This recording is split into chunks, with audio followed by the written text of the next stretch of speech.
Hello, everyone. Welcome. My name is Ash. And I'm Joe. And today's episode, we're going to start running through Tesla's Investor Day video. Um, there's a lot to cover, so we're going to break it up in as many episodes as is needed. We're going to try and cover about 30 minutes at a time, but that might not even be possible. We don't want our video to run too long, seeing as that part where they talked in their stream was 3.5 hours, so there's a lot. It was a significant one, but I did enjoy it, to be honest with you. I like the format. Yes, that was very, very nice.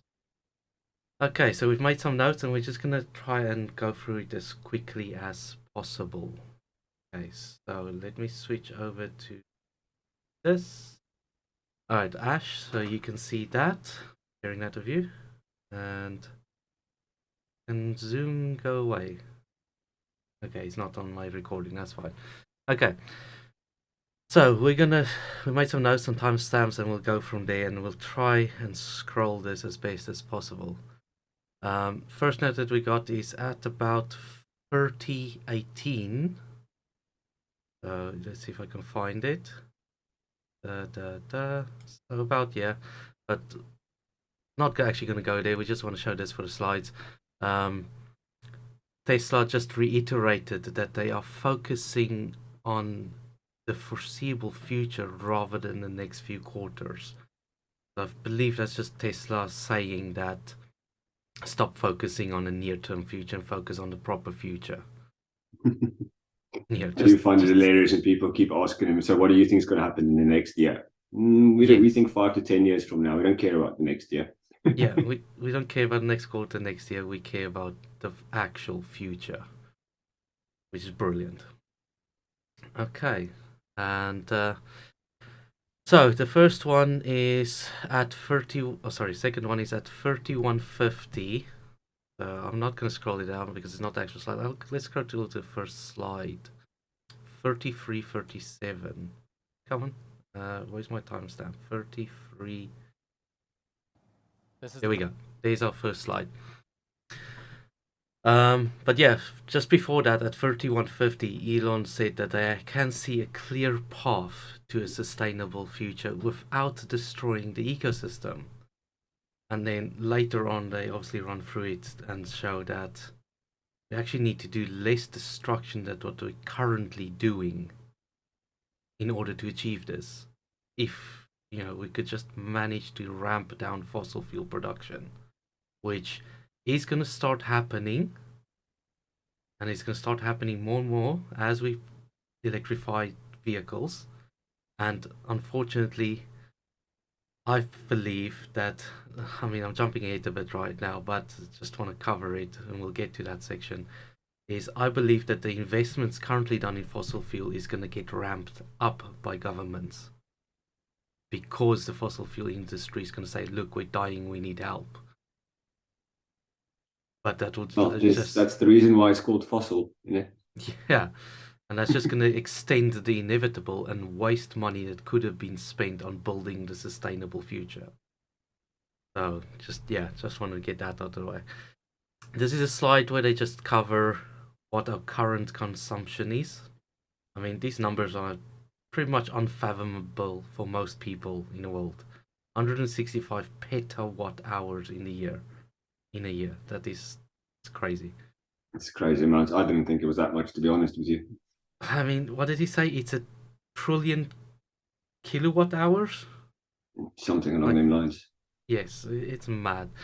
And yeah, as we can see, most of our energy comes from fossil fuels.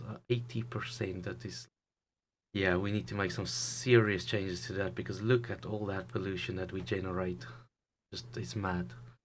Anyway, let's move away from the depressing part and let's move on to the next part. All right, so the next slide is at 3534.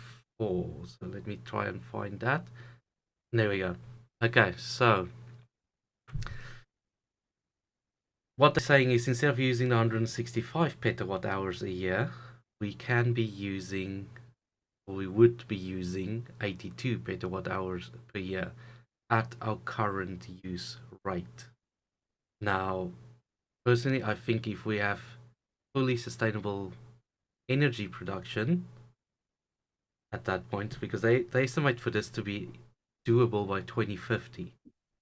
And I Yes. believe if we have sustainable energy production at that point, any additional production that can be installed after that point, because we're not going to just all of a sudden stop the factories that's producing solar panels and wind and whatever you name it.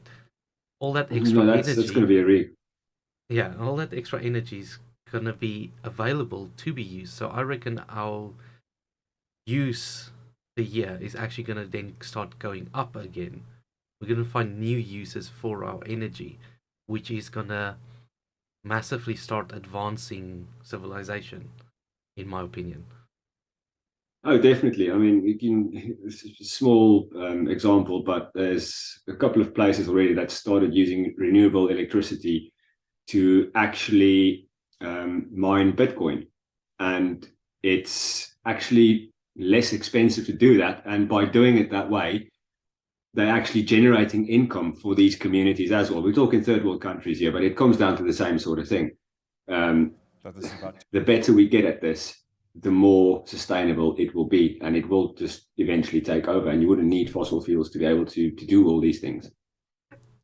Yes, I mean, as you say, using renewables to run the entire cryptocurrency market would mean that there's no real cost to it in the end.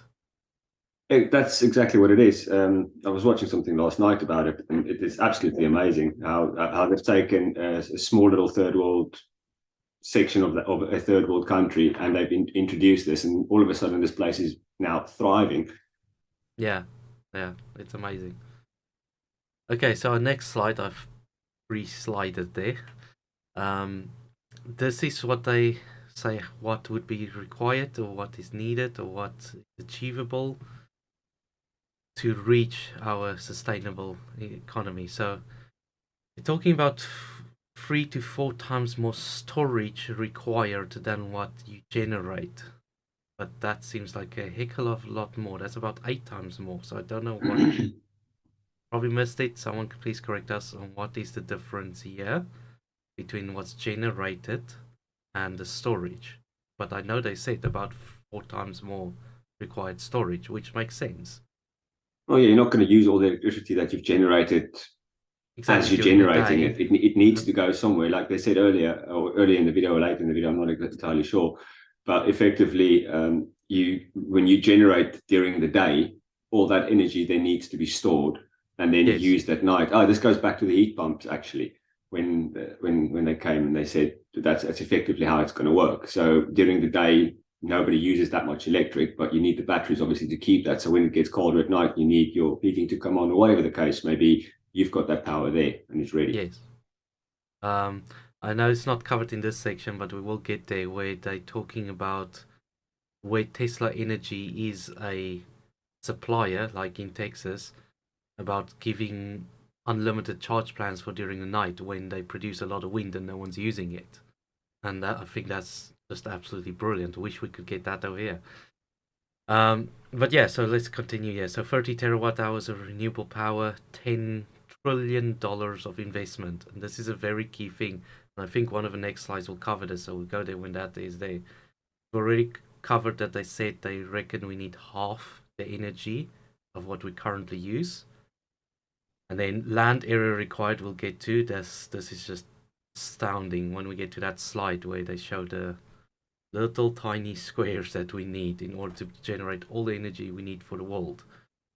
Amazing, absolutely amazing. It is mind And boggling. and yeah, we'll get to this section as well. 10% of world GDP.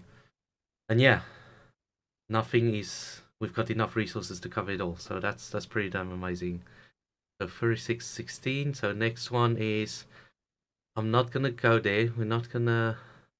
I mean, we could play this bit of video. Okay, we're close. World economy, it's All right, let's see if we can listen to this. Ash, can you hear that? I just can't hear under anything that's not 100 playing. trillion. So if this was spread out, say over 10 years, it would be No, I can't hear it. Okay. Well, I'll just cover it. So they're basically saying that they're talking about the manufacturing investment and how it is 10% of the current world economy.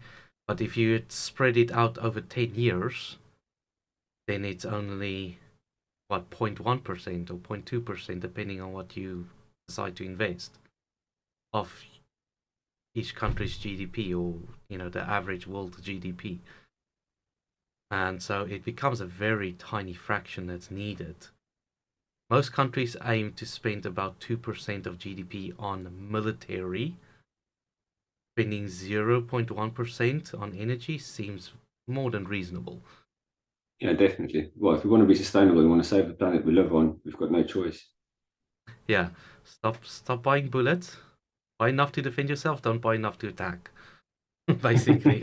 And spend the rest of the money on sorting out the economy, sorting out the energy infrastructure. Next slide is 3944. Let's see if I can find that slide. Is this the right slide? Yeah, plan to eliminate fossil fuels. This was very interesting for me. So this is what percentage of energy use we would be displacing of fossil fuel energy by changing out users over to electric energy. So currently, 35% of the fossil fuel we use is used to create grid energy, which is mad. So 35% of oil, basically oil or coal, mostly coal in when it comes to grid. Well, coal and gas, but yeah, 35% of all the fossil fuels we pull out of the ground is used to burn to create energy. And the wastages there are just insane because most of it escapes as heat. We cannot harvest all of it. The things aren't that efficient. No, but luckily we've got the fusion happening at the moment. We're actually making breakthroughs in that. So I would imagine in the next couple of years that'll come into play, and then we wouldn't need fossil fuels for that anymore. Yes, so I believe that fusion is coming. I'm just skeptical on the timelines. I wish it would come much sooner than later. Oh, most definitely. Look, it's going to take a while, but we've literally just had a breakthrough a couple of months ago. So let's see where we go from there. I mean, Tesla's been running for 20 years almost now. Yes. And this is how far we've got. Now all of a sudden we're starting to make massive improvements. Yes, we've been looking at nuclear fusion for probably more than 20 years, most definitely more than 20 years. It's been going on for a long time. But you just need one breakthrough before you can start making progress. And I think that's where we are. The only issue I have with that is I think they're going to find it the same as what Tesla always says is prototypes are easy and production is hard. I think scaling the fusion to a point where you could have it covering your baseline of your grid would take a long time. That's definitely going to take a few years to get to that point. Yes, but also what Tesla's saying is that's not even needed. Just with renewables and batteries, we could sort out the grid. So fusion is a bonus, means we have to mine less, batteries and chemical, mine less materials in order to create the batteries and solar panels. So fusion can create your baseline, and then you use renewables for your peak to generate your overload to store into batteries to use for your peaks, then that would be perfect. Yeah, which is what I think we're heading to, slowly but surely. Yes. All right. So then 21% of all fuel use currently is in vehicles, which Tesla is at the forefront of disrupting. So that's all going well. This one is a big one. Later on, they say we only currently do about 10% of all heat generation for commercial and residential is done by heat pumps. The rest is all done by burning fossil fuels. And considering that is nearly a quarter of our energy use, yeah, there needs to be a lot of change done there. I believe government's going to have to step in here and set up laws that says that any new homes built needs to have heat pumps instead of gas burners or whatever current system they use. Yeah, it makes sense in the long term. I believe that's going to be, first of all, it's going to be commercial, industrial, not commercial. and then it will eventually move into the commercial front. Just because it's easier to do it in an industrial setting, you've already got a massive building. It's got all the heating generators and everything downstairs. Yes. It's just a matter of Yes, you got your gas changing what's boiling there. rooms. You just need to swap it over with heat pumps. Exactly. Now, for a home, that's going to be a little bit more tricky. Yes. Not even tricky. We just don't have space for it Well, I mean, in all properties. in my house, it could be done, but I don't own the house, so yeah. That's the other problem, yes. But no, Yes. I definitely think it's going to go industrial before it gets to the commercial side of things. And to be honest, Yeah. that's the way they were talking as well, because they were basically focusing on companies and Yeah, big because that buildings. is And, there's a lot of companies that heat the buildings when there's no one there during the night.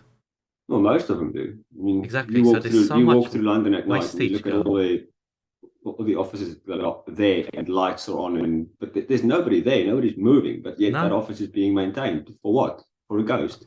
exactly. I mean, I'm currently working in a government building, and we're working there during the night because we can't work during the day, and they got their boiler running all the time, and literally, I walk in the building. It's winter now. It's about 5, 6 degrees outside. As soon as I walk in the building, jacket off down to my t-shirt, and I start sweating because they got it that warm. I think they got it set to about 25, 26 degrees inside. Like, Wow. that's madness. And this is a government building wasting money like this. And this is at 2, 3 o'clock in the morning when there's supposed That's to be no one there.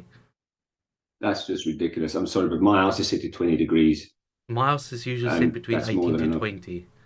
It's enough. Okay, next one. Um, yeah. So this one, the high heat. I don't quite understand how they're going to generate enough high heat using renewables. Because we're talking 1500 degrees Celsius and up. How do you generate that amount of heat with renewables? So I'm guessing you use your energy to run a heating element that then you can store the heat somewhere. Now I know of different couple of technologies where you can do this, like for instance where you store the heat in sand in containers and then you can extract that later. The sand in that kind of volumes is actually quite good at it. But this requires a lot of infrastructure to be put in place in order to do something like that. So I would love to know what system Tesla has in mind to generate this kind of heat and then store it until it is needed. You know, to store that high amount of heat. But they didn't really elaborate on that, so I'm waiting for the white paper to release. I just checked, it's still not. Well, I've not been able to find it yet. And once that comes out, I will love to read that and find out how they plan on doing this. No, definitely. I mean, I wasn't even thinking that they were going to touch on this, to be honest with you, in Investor Day No, this year, but they've managed to yet again surprise me. yes. As I said, this is just something that I find very interesting, and I would love to know what the solution is to tackling that kind of heat temperatures Yeah. with solar panels, for instance. um, It's going to be interesting, to be honest with you. And the same can go for the last point as well. Sustainable fuel for planes and boats. That's going to be insane once they crack that one. well, I mean, he did say the batteries currently exist, but they exist in a laboratory fashion. And look how much Tesla struggled just to bring their dry cells into mass production with the 4680s. You know, there was Yes. loads of hiccups there. So to get the 450 watt hour batteries to mass production to the scale where you would be able to build ships with it. Yeah, that is crazy. But they do also say, and we got a slide on that, where they do concentrate on you have to design from scratch. Yes, this was what I was thinking whilst you were talking now. It needs to be form part of the structure like they've done with the car. Yes, Otherwise, you're just adding weight for what reason? You're not yes, actually accomplishing anything. you need to basically build the outer shell of the ship with batteries. Yes. Make the steel thinner, fill it with batteries, fill it with that crazy pink foam that Tesla's got that seems to be almost indestructible. I don't know if you've seen the teardown of the Model S Plaid battery. Was it? No, it No, I was the haven't, to Model be honest. Y structure battery pack where they have that pink foam. You need to watch it, it's amazing. Yeah, it took Sandy Monroe 2 weeks to get this pink foam off of there. that creates part of the structure. It was mad. They had to use No, dry ice blasting to get it to off. get it off. It was mad. That's But insane. yeah, so that is a big one there. It's only 5%, so I think this will be one of the lower priority things. This one, and this one is the biggest pieces and is the ones that is currently being worked on by various organizations out there. Yeah, I'm quite surprised that they've got electrical vehicles in there, which is great. Yeah. But I think the semi should have had its own block, to be honest with you, because I don't think that should be classed as a vehicle, a normal vehicle, should I say? Yes, I just want to Because say. let's be honest about it. Um, Trucks end up generating most of the harmful gases that we've got problems with at this moment in time, and they cause Yes. the majority of the pollution. Hence why I think they should really have their own little tab in this graph, and we need to go from there. But they've only released them a couple of months ago. I mean, only Pepsi has got it at the moment. So I guess we'll have to see what happens in the next couple of months before we actually have an answer on how good it actually is. Yeah, and the other trucks out there just have silly ranges, so they're pretty much pointless. They're basically the kind of trucks you would use at ports and stuff. You can't use them for any sort of proper trucking. No. But I mean, when it comes to the ships and stuff, ships use really, really low quality, dirty fuel, and it is just absolutely disgusting the quality and the amount of emissions they put out. So even though they only put out 5%, they only use 5% of our energy. I think the amount of pollution they put out is way more.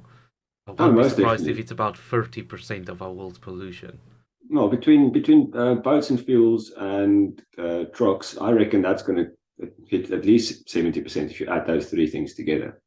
Sorry, boats, trucks, and Planes, planes. those Yeah, three things add together, I'd say would easily hit 70% of your pollution, and then you've got the other of 30%. transportation. Yeah, maybe not of total pollution. No. I mean like transportation, not total Yeah, pollution. yeah, Sorry. yes, yes, transportation. Honestly, I think we should stop it there. Video's starting to get long, and yeah, we'll just have to continue from there on the next episode. So We yeah, knew this was going to be a long one. as I said in the beginning, we're gonna run through a lot of episodes covering this because there's a lot to discuss. So yeah, everyone, thank you for watching, and we'll see you on the next one. Bye. Thank you guys. Goodbye.